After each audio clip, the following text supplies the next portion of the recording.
सभी को नमस्ते। स्वागत है आपका संस्कृत भाषा और साहित्य मूक्स पाठ्यक्रम में।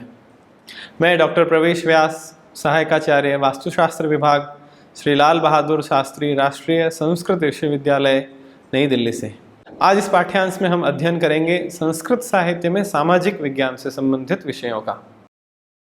सबसे पहले हम ये जानें कि सामाजिक विज्ञान क्या है। आज उसे सोशियल साइंस कहते हैं। यह मानव समाज का अध्ययन करने वाली शैक्षिक विधा है, ऐसा कहते हैं। इसमें अनेक विषयों का समावेश है। अनेक प्राकृतिक विज्ञान के विषयों के अतिरिक्त अन्य विषयों का सामूहिक नाम सामाजिक विज्ञान है, ऐसा कहते हैं। इसमें नृविज्ञान, पुरातत्व, अर्थशास्त्र, भूगोल, इतिहास, विधि, भाषा विज्ञान, राजनीति शास्त्र, समाज शास्त्र, अंतर्राष्ट्रीय अध्ययन और संचार इत्यादि विषयों को आजकल समाहित किया गया है। और कभी कभी मनोविज्ञान को भी सामाजिक विज्ञान में ही समाहित कर लिया जाता है। मुख्य रूप से सामाजिक विज्ञान समाज की आवश्यकताओं एवं समाज में हो रहे बदलावों के अध्ययन से संबंधित होता है। सामाजिक विज्ञान को कला एवं विज्ञान दोनों रूपों में स्वीकार किया जा सकता है, क्योंकि इसमें कौशल के साथ साथ कुछ वैज्ञानिक पद्धतियों का भी प्रयोग किया जाता है। आधुनिक समय में किसी भी राष्ट्र के सामाजिक परिप्रेक्ष्य के अध्ययन हेतु सामाजिक विज्ञान को माध्यम बनाया जाता है। सामाजिक अध्ययन के अंतर्गत विभिन्न विषयों को सम्मिलित किया जाता है, क्योंकि इन समस्त विषयों को आधार बनाकर ही समाज की स्थिति का वर्णन किया जाता है। तो समाज की स्थिति को जानना मुख्य रूप से सामाजिक अध्ययन का विषय रहता है। और केवल मात्र मनुष्य नहीं, अपितु समाज में मौजूद मनुष्य एवं पशुओं का भी अध्ययन किया जाता है। तो इसलिए भूगोल, राजनीति विज्ञान, अर्थशास्त्र, गृह विज्ञान, इतिहास, ये भी सामाजिक अध्ययन में सम्मिलित कर लिए जाते हैं। यदि हम सामाजिक विज्ञान क्या है, इसकी परिभाषा को जानना चाहें, तो विश्वकोश के अनुसार सामाजिक विज्ञान वह विषय है जो मानव के विकास से संबंधित है और जो मनुष्य के सामाजिक समूहों के व्यवहार का अध्ययन करती है। तो एक तो मनुष्य का और उसके मनुष्य के संपूर्ण समाज का क्या व्यवहार है, उसका मूल रूप से अध्ययन करना सामाजिक विज्ञान का विषय है। समुदाय आयोग के अनुसार सामाजिक विज्ञान वह विज्ञान है जो राष्ट्र के युवाओं में मूल्यों का विकास करता है, जिसके द्वारा उनके नैतिक मूल्यों का विकास होता है। आपके अंदर मनुष्य का मनुष्यत्व बना रहे, तो उससे संबंधित ऐसे कौन से मूल्य हैं जिनको कि आपको पालन करना चाहिए, ऐसे नैतिक मूल्य, उनका विकास करना मुख्य रूप से सामाजिक विज्ञान का उद्देश्य है। मनुष्य को एक अच्छा मनुष्य बनाना सामाजिक विज्ञान का उद्देश्य है। एन.के. मैकेंजी के शब्दों में सामाजिक विज्ञान में वे समस्त शैक्षणिक आयाम हैं जो मनुष्य तथा उसके सामाजिक परिवेश से जुड़े हैं। इसमें मानव समूह की बनावट एवं गुणों का अध्ययन करते हैं। एकाकी व्यक्ति दूसरे व्यक्तियों और उसके वातावरण के साथ किस प्रकार से व्यवहार करता है, यह सामाजिक विज्ञान का प्रतिपाद्य विषय है। कोई व्यक्ति कैसा व्यवहार करता है, वह समाज में किस प्रकार से रहता है, समाज की क्या आवश्यकताएं होती है, समाज बनता कैसे है और समाज कैसा होना चाहिए, और समाज का व्यक्ति के साथ क्या संबंध है, व्यक्ति को समाज में किस प्रकार रहना चाहिए, कैसा व्यवहार करना चाहिए, सब कुछ सामाजिक विज्ञान के विषय है। तो भारत के अंदर प्राचीन काल से ही अनेकों ऐसे शास्त्र लिखे गए, अनेकों ग्रंथ लिखे गए जिनमें कि यह बताया गया कि मनुष्य को कैसे व्यवहार करना चाहिए, कैसे जीवन जीना चाहिए, अन्य मनुष्यों के साथ क्या व्यवहार करना चाहिए, समाज के अंदर किस प्रकार से रहना चाहिए। तो मनुष्य के व्यवहार का अध्ययन, समाज के व्यवहार का अध्ययन करना सामाजिक विज्ञान का विषय है। और भारतीय शास्त्र तो सहस्रों वर्षों से मनुष्यों को यही समझा रहे हैं कि कैसे व्यवहार करना चाहिए, कैसे जीवन जीना चाहिए। यदि हम सामाजिक विज्ञान की कुछ विशेषताओं को देखें तो इस प्रकार से होगी। सामाजिक विज्ञान समाज का विज्ञान है। इसमें वैज्ञानिक पद्धति को आधार बनाकर समाज का अध्ययन किया जाता है। तो इसमें समाज का क्या आवश्यकताएं हैं, समाज कैसे व्यवहार करता है, समाज में क्या समस्याएं होती हैं, इन सब का अध्ययन करते हैं और उसके लिए कई प्रकार की वैज्ञानिक पद्धतियों का भी प्रयोग करते हैं। यह मानव ही नहीं, पशुओं के व्यवहार का भी अध्ययन करता है। यह समाज की आवश्यकताओं एवं उनमें हो रहे बदलावों के विस्तृत अध्ययन कर उसको सही मार्ग की ओर अग्रसर करता है। सामाजिक विज्ञान पहले ही देखता है कि किस प्रकार के बदलाव परिस्थितियों के अनुसार, काल के अनुसार समाज में आते रहते हैं, उनमें क्या क्या समस्याएं आती हैं और उन समस्याओं से निकलने का मार्ग, उनका क्या उपाय हो सकता है। एक स्वस्थ आदर्श समाज कैसा हो सकता है, यह सामाजिक विज्ञान का प्रतिपाद्य विषय है, मुख्य विषय है। और इसमें सबसे बड़ा योगदान किसका हो सकता है, वह है शिक्षा का, क्योंकि शिक्षा ही व्यक्ति को एक साधारण प्राणी से एक अच्छा मनुष्य बनाती है। सामाजिक विज्ञान का केंद्र बिंदु समाज और मानव है, और सामाजिक विज्ञान का अध्ययन क्षेत्र बहुत व्यापक है। जैसा हमने अभी पहले देखा कि अनेकों विषय सामाजिक विज्ञान में समाहित हैं। अब सामाजिक विज्ञान की उपयोगिता क्या है, क्यों जरूरत है आज सामाजिक विज्ञान के अध्ययन की? क्योंकि इसके द्वारा सामाजिक परिप्रेक्ष्य में होने वाले बदलावों को नियंत्रित किया जाता है। समाज की संरचना को समझने में सामाजिक विज्ञान सहायक होता है। यह शिक्षा के आधार का निर्माण करने में सहायक होता है। सामाजिक विज्ञान समाज की समस्याओं का पता लगाने में सहायक होता है और उन समस्याओं को जानकर उनका समाधान निकालने में भी सहायक होता है।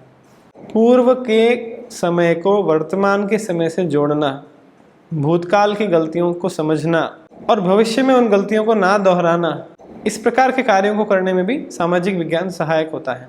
और सामायोजिक समायोजन करने में सामाजिक विज्ञान की आवश्यकता होती है। तो जब समाज मजबूत होता है तो एक क्षेत्र, एक राज्य और संपूर्ण राष्ट्र भी मजबूत होता है। तो राष्ट्रीय स्थिति को मजबूत करने में भी सामाजिक विज्ञान सहायक होता है। विद्यालयी शिक्षा से ही छात्र को सामाजिक विज्ञान का अध्ययन करवाया जाता है, और केवल यह आज की बात नहीं है, अपितु वैदिक काल से ही, प्राचीन काल से ही भारत में गुरुकुल पद्धति में जब छात्र अध्ययन करता था तो गुरु के पास रहते हुए वह इस सामाजिक विज्ञान को भी जानता था। वह अनेकों छात्रों के साथ रहता था, उनके साथ कैसे व्यवहार करना है, कैसे साथ मिलकर कार्य करना है, और वो जब वो समाज में भिक्षाटन करने जाता था तो समाज के साथ कैसे व्यवहार करना होता है वह सीखता था, गुरु के साथ कैसे व्यवहार करना। तो यदि छात्रों को सामाजिक विज्ञान का अध्ययन करवाया जाए तो वह छात्रों में सामाजिक तत्वों का विकास करता है, जिससे कि छात्र एक अच्छा नागरिक बनता है। यह छात्रों को सामाजिक समायोजन करने के लिए तैयार करता है। यह विज्ञान छात्रों को सामाजिक उद्देश्यों से परिचित करवाता है। यह शिक्षा के वास्तविक उद्देश्यों एवं लक्ष्यों का निर्धारण करता है। यह छात्रों के नैतिक मूल्यों का विकास करता है। यह सामाजिक कार्यों एवं सामुदायिक कार्यों को बढ़ावा देने का कार्य करता है। सामाजिक विज्ञान के अध्ययन से छात्र को यह अनुभव होता है कि मुझे समाज के लिए कुछ करना है, मेरा केवल स्वार्थ के लिए जीवन नहीं है, मेरे कार्य, मेरा व्यवहार समाज को भी उन्नत करने वाला हो, राष्ट्र को उन्नत करने वाला हो, और अतीत में हुई घटनाओं का अध्ययन करने के लिए प्रेरित करता है। मानव विकास एवं विकास के चरणों का अध्ययन करने के लिए भी प्रेरित करता है, और यह विषय और विषय वस्तु के चयन में भी सहायक होता है। तो इस प्रकार से सामाजिक विज्ञान व्यक्ति को एक अच्छा व्यक्ति बनाता है, एक सुसभ्य, संस्कारित, समाज के लिए उन्नति प्रदान करने वाला मनुष्य बनाता है। और संस्कृत के वाङ्मय में ऐसे अनेकों ग्रंथ लिखे गए जिनमें नीति वचन है, और अनेक ऐसे शास्त्र हैं जो कि मनुष्य को एक अच्छा मनुष्य बनाने के लिए प्रेरित करते हैं। और उनमें सबसे बड़ा योगदान कहा जाए जिस ग्रंथ का है वह है महाभारत। महाभारत एक बृहद ग्रंथ है और उसमें समाज के विभिन्न पहलुओं का निदर्शन भी करवाया है, और उसमें कैसा व्यवहार करना चाहिए उसका भी ज्ञान करवाया है। और उसमें अनेकों ऐसे प्रकरण आए हैं जिसमें कि व्यक्ति को एक अच्छा व्यक्ति बनने के लिए शिक्षा प्रदान की जाती है। अनेकों ऐसी कथाएं हैं, अनेकों ऐसे प्रकरण हैं जिनके माध्यम से व्यक्ति को अनेकों प्रकार की शिक्षाएं प्रदान की जाती हैं कि किस प्रकार से उसे व्यवहार करना चाहिए। तो सर्वप्रथम इस महाभारत के संदर्भ में हम परिचय प्राप्त करते हैं। महाभारत महर्षि वेद व्यास की रचना है। यह उक्ति प्रसिद्ध है कि उन्होंने 3 वर्ष तक निरंतर परिश्रम किया और उसके उपरांत महाभारत की रचना की। और जो मूल ग्रंथ उन्होंने लिखा था उसका नाम कहते हैं जय इतिहास। उसका नाम जय था और उसमें केवल 8800 श्लोक थे। लेकिन कालांतर में उसमें और विषय जुड़ते गए और कथाएं जुड़ती गई।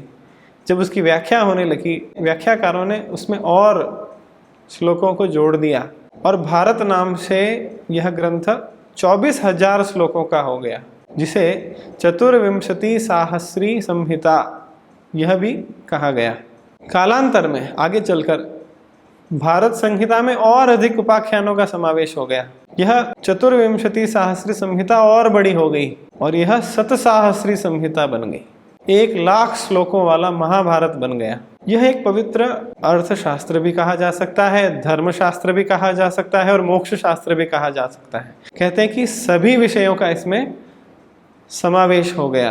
कालांतर में धीरे धीरे इसमें वीरों का भी वर्णन आता है, इसमें धर्म का भी वर्णन आता है, धार्मिक कार्यों का वर्णन आता है, इसमें अर्थशास्त्र का वर्णन आता है, इसमें काम शास्त्र का वर्णन आता है और इसमें मोक्ष विद्या का भी वर्णन आता है। श्रीमद् भगवद गीता इसी महाभारत का ही एक अंश है। तो धर्म, अर्थ, काम, मोक्ष, इन चारों पुरुषार्थों का निचोड़ इस महाकाव्य में समाहित हो गया।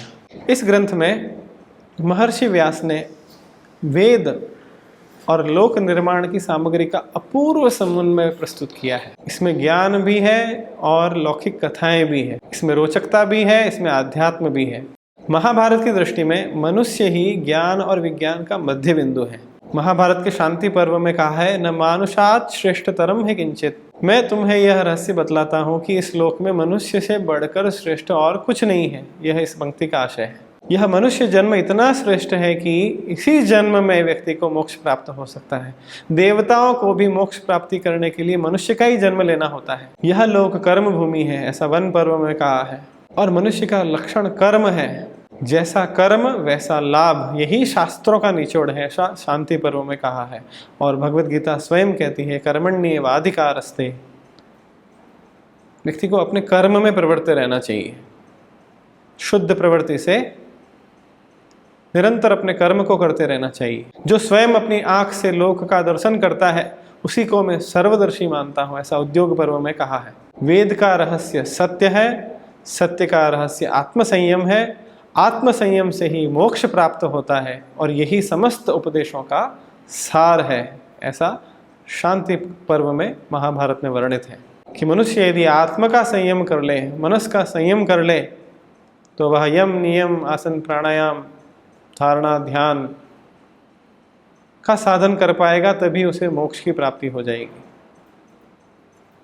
इस प्रकार से यह महाभारत जो संपूर्ण भारत वाङ्मय का सबसे महत्वपूर्ण ग्रंथ है, यह अनेक रत्नों की कांति से आलोकित महान ग्रंथ है। इसमें भारतीय राजनीति, आध्यात्म शास्त्र, समाज विज्ञान, मानव विज्ञान, धर्म दर्शन, इन सारे विषयों का एक संग्रह, एक सुनहरा ताना बाना है और उस ताने बाने से बुना हुआ ये एक अनुपम ग्रंथ है। इसलिए कहा गया कि जो भी विषय, जो भी ज्ञान इस महाभारत में मिलेगा वह अन्यत्र कहीं नहीं मिलेगा, और जो कुछ भी अन्यत्र कहीं मिलेगा, जो भी ज्ञान, जो भी सिद्धांत, जो भी वचन, जो भी विषय इस जगत में विद्यमान होंगे, वो सब कुछ महाभारत में मिलेगा। यदि हास्ति तदन्यत्र यन्य हास्ति न तत्क्वचित्।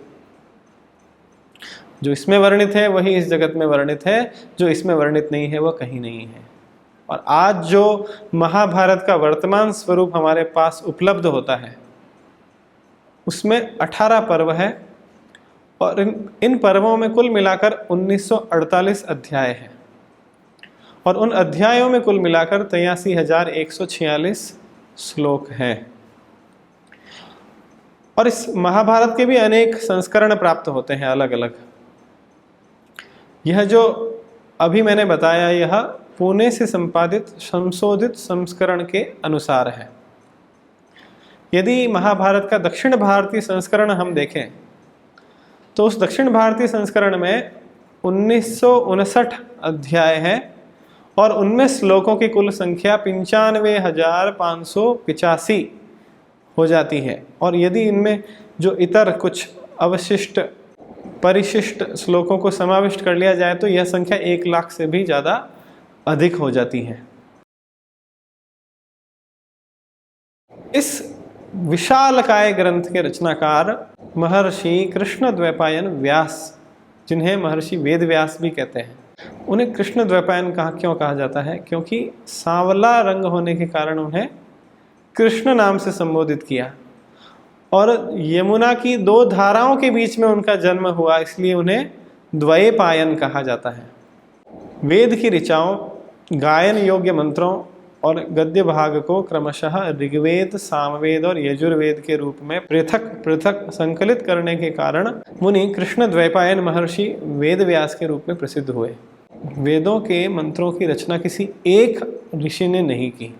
प्रत्येक मंत्र का अपना एक ऋषि है, उसका छंद है, उससे संबंधित देवता है, और ये किसी एक काल में सारे वैदिक ऋचाएं, वैदिक मंत्र नहीं लिखे गए। यह तो सहस्रों वर्षों की परंपरा में विभिन्न आचार्यों ने निरंतर अपने अन्वेषण, ध्यान, योग के माध्यम से इस ज्ञान को देखा। महर्षि वेद व्यास ने उसे संकलित किया। ऋचाओं को ऋग्वेद में, गायन योग्य मंत्रों को सामवेद में और गद्य भाग को यजुर्वेद में संकलित किया। और उसी प्रकार से जो पुराण की कथाएं हैं वे भी कोई एक व्यक्ति के लेखन के सामर्थ्य में नहीं है। ये पुराण भी सहस्रों वर्षों से भारतीय परंपरा में कथाकारों के माध्यम से निरंतर परंपरा में चली आती रही, परंतु महर्षि कृष्णद्वैपायन व्यास ने उन कथाओं को, पुराणों को संकलित करके मूल रूप से 18 प्रमुख पुराणों की रचना की और अनेकों उपपुराण भी बनाए। कहते हैं कि इसकी संख्या 108 तक चली जाती है। तो वेदों की रचना के संकलन के कारण इनका नाम महर्षि वेद व्यास हो गया। और आज भी हम कृष्णद्वैपायन व्यास जी को वेद व्यास जी के नाम से ही जानते हैं। उन्हें महाभारत का रचयिता माना जाता है। और केवल महाभारत नहीं, चारों वेदों का, 18 पुराणों का, वेदांत सूत्रों का रचनाकार महर्षि वेद व्यास को ही माना जाता है। और उनका अस्तित्व केवल साहित्यिक श्रुतियों से ही प्रमाणित होता है, क्योंकि ये इतनी प्राचीन है कि उनकी अवहेलना नहीं की जा सकती। और कई बार तो कई आचार्यों का ये भी मत है कि उनकी प्रसिद्धि इतनी अधिक हो गई कि बहुत से लेखकों ने अपनी रचनाओं को भी उनके नाम से ही प्रचलित करना प्रारंभ कर दिया। तो बहुत ही कठिन है यह जानना कि क्या वह एक ही व्यक्ति वेद व्यास थे जिन्होंने सारे पुराणों, वेदों और महाभारत इत्यादि ग्रंथों की रचना की, या फिर यह एक वेद व्यास परंपरा रही है। क्योंकि आज भी जो कथाएं होती हैं, भागवत इत्यादि कथाएं होती है, तो उस पे जो पीठ पर विराजमान संत होते हैं, कथाकार होते हैं, उनको व्यास पीठ पर बैठा हुआ बताया जाता है। पुराण बहुत विस्तृत हैं, उनमें कल्प भेद से चरितों में भी भेद आया है और समस्त चरित इस कल्प के अनुरूप हैं और समस्त धर्म, अर्थ, काम, मोक्ष संबंधी सिद्धांतों का एकत्रीकरण पुराणों में किया गया है। और उन पुराणों में भी जो बिखरी हुई सामग्री थी उसको भी एक सुव्यवस्थित ढंग से एकत्रित करने के लिए शायद महाभारत की रचना की हो। और इतने बड़े संकलन के कारण महाभारत को पंचम वेद के रूप में भी प्रतिष्ठा दी गई है। वस्तुतः महर्षि वेद व्यास से प्रारंभ हुई व्यास परंपरा आज भी भारत में विद्यमान है और आज भी जो कथाकार होते हैं उनको व्यास जी कहा जाता है। और वे जब उस गद्दी पर विराजमान होते हैं तो उसी प्रकार से धर्म, अर्थ, काम और मोक्ष के स्वरूप की व्याख्या करते हैं। यदि महाभारत के काल के संदर्भ में हम विचार करें तो अनुमान लगाया जाता है कि महर्षि व्यास ने अपने अथक परिश्रम से 3 वर्षों में उसे लिखा। फिर भी महाभारत की रचना का काल निर्धारित करना अभी बहुत कठिन है, इसमें अनेकों प्रकार के विवाद है। और इस बृहद महाभारत का परिशीलन करने से यह भी ज्ञात होता है कि शायद यह केवल एक अकेले व्यक्ति की रचना नहीं है और यह केवल 3 वर्षों में ही नहीं लिखा गया होगा। अधिकांश विद्वानों की अवधारणा है कि महाभारत का युद्ध 2000 ईसा पूर्व से लेकर 1000 ईसा पूर्व के मध्य में हुआ था। इस संबंध में कैम्ब्रिज हिस्ट्री ऑफ इंडिया में भी महाभारत का समय 1000 ईसा पूर्व में ही बताया गया है। और इस युद्ध के पश्चात ही जो स्थानीय कवि थे, चारण थे, उन्होंने इनकी घटनाओं और पात्रों की वीरता के संबंध में गीतों का निर्माण किया, नाटकों का निर्माण किया, विभिन्न प्रकार के कथानकों का निर्माण भी किया। इस प्रकार महाभारत लिपिबद्ध होने के सैकड़ों वर्ष पूर्व महाभारत की मूल घटनाएं अव्यवस्थित रूप से चारण और जो स्थानीय कवि हैं उनके गीतों में विद्यमान रही होगी, ऐसा कुछ विद्वानों का मत है। और कालांतर में बाद में इन्हीं चारण गीतों को आधार मानकर महर्षि व्यास जी ने महाभारत को लिपिबद्ध किया। परंतु इस संबंध में विद्वानों का कोई एक मत नहीं है और इसके काल के संदर्भ में भी अनेक मत प्राप्त होते हैं। महाभारत का सबसे पहले उल्लेख आश्वलायन गृह्य सूत्र उसमें प्राप्त होता है, परंतु इन गृह्य सूत्रों का भी काल निर्धारण करना बहुत कठिन है। परंतु इससे इतना सुनिश्चित हो जाता है कि इसका रचना काल बहुत प्राचीन है, क्योंकि गृह्य सूत्र भी अत्यंत प्राचीन है। और सामान्यतः रामायण का रचना काल भी 600 ईसा पूर्व माना जाता है। मैकडॉनल्ड का मत है कि महाभारत की रचना संभवतः 500 ईसा पूर्व के लगभग हुई थी। विंटरनित्ज का मत है कि महाभारत का काल लगभग 400 ईसा पूर्व हो सकता है। और कालांतर में आने वाले समय में महाभारत में बहुत सारे प्रक्षेप, बहुत सारे कथानक, बहुत सारी कथाएं जुड़ती चली गई और उसका कलेवर बढ़ता गया। जो महाभारत आरंभ में जय काव्य था वह बाद में भारत बना और शतसाहस्री कहलाया। और इसी क्रम में यह ग्रंथ और अधिक परिवर्तित होता रहा। आज उसके स्वरूप, जो आज महाभारत का स्वरूप हमारे सम्मुख उपलब्ध होता है, उसमें 1,00,000 श्लोक है। मैकडॉनल्ड का मत है कि जो मूल महाभारत रहा होगा वह केवल 20,000 श्लोकों वाला रहा होगा। परंतु यह बहुत कठिन प्रश्न है कि इसका जो यह स्वरूप है आज का, वह कब तैयार हुआ होगा। कुछ पाश्चात्य विद्वान जैसे होल्जमन का मत है कि महाभारत का वर्तमान रूप 15वीं शताब्दी या 16वीं शताब्दी तक निश्चित हो गया था।